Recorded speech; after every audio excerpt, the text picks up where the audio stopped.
Okay, here's our review for the lower limb, specifically the foot and the leg. Okay, let's have a look at some of the foot bones first here. Okay, if we look at the foot bones, we can see there's the calcaneus, which is an important attachment site for the calcaneal tendon or the Achilles tendon. Here's the talus, which is super important because the talus is going to be the bone that actually is most vital to forming the ankle joint. You can also see that the talus is kind of like shaped a little bit like a wedge, because it's shaped like a wedge like this here. When you're walking uphill, so you have your foot dorsiflexed, the ankle joint is actually a little bit more stable than if you're walking downhill. When you're walking downhill, it's going to be less stable and more prone to injury. Okay, so there's your talus. Now we're going to have a look in front of it. There's actually going to be the navicular. Some say that it's actually shaped like a boat.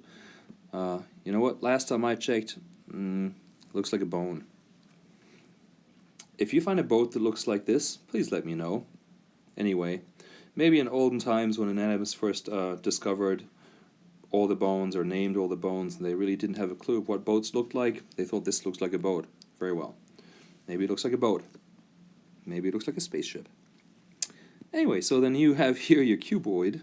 Then you have 3 cuneiform bones, or cuneiform bones. Lateral cuneiform tarsal.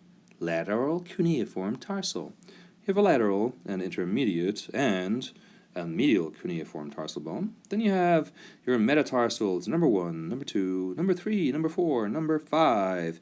Then you have a proximal and a distal phalanx on the big toe, but you have proximal, middle, and distal phalanges on all of the other toes. So this looks very much like our feet are like hands. Yes, they are very similar to hands. Okay, so now we're going to go and have a look at the leg. We're going to have to do this really, really fast. Just going to focus on some of the major things, okay? First off, I'm going to clear all of this stuff here, clear all tools, and we're going to look at some of the muscles, okay? Here you have your tibialis anterior muscle, okay? Then you have your extensor digitorum longus muscle. Then we have, actually let me add in some more muscles here. Ding, show all the muscles. Here we go. Then we have our extensor of the big toe, which is the extensor hallucis longus. Okay.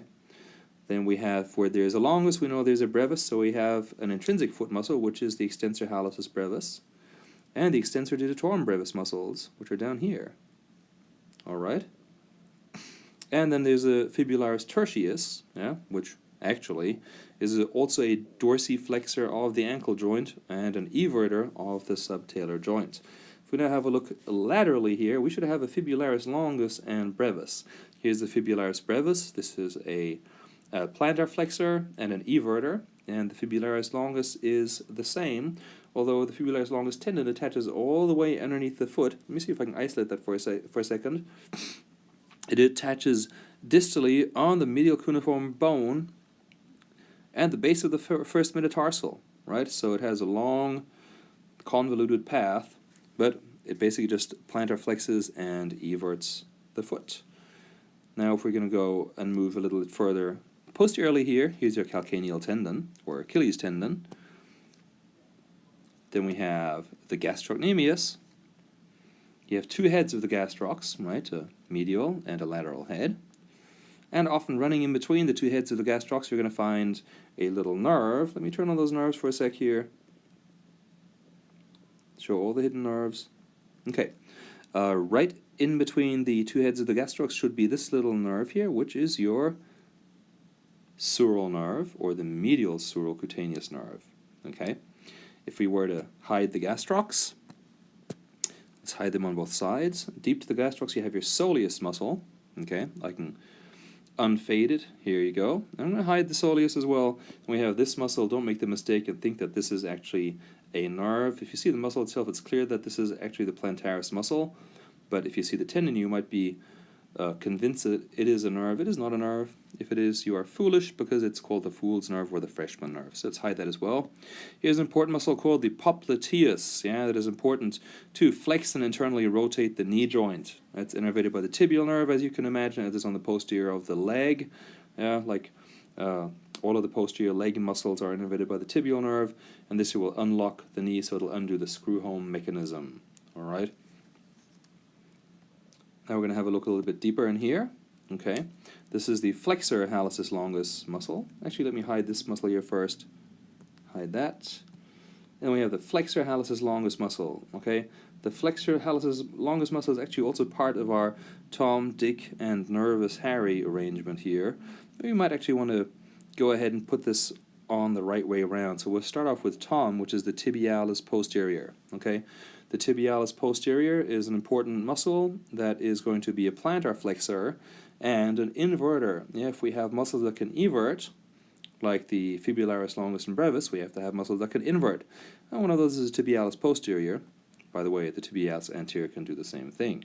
Okay, so the Tibialis Posterior is Tom, Flexor digitorum longus is Dick, and nervus would be an artery and a nerve. And the artery in this case, let me add this in, is going to be the posterior tibial artery. And the nervus is going to be the tibial nerve. And Harry, H, would be the flexor hallucis longus. Tom, Dick, and nervous Harry. Okay?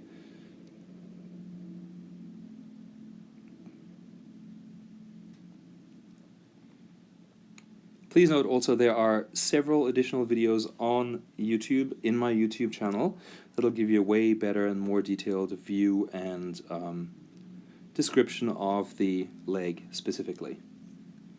Thank you.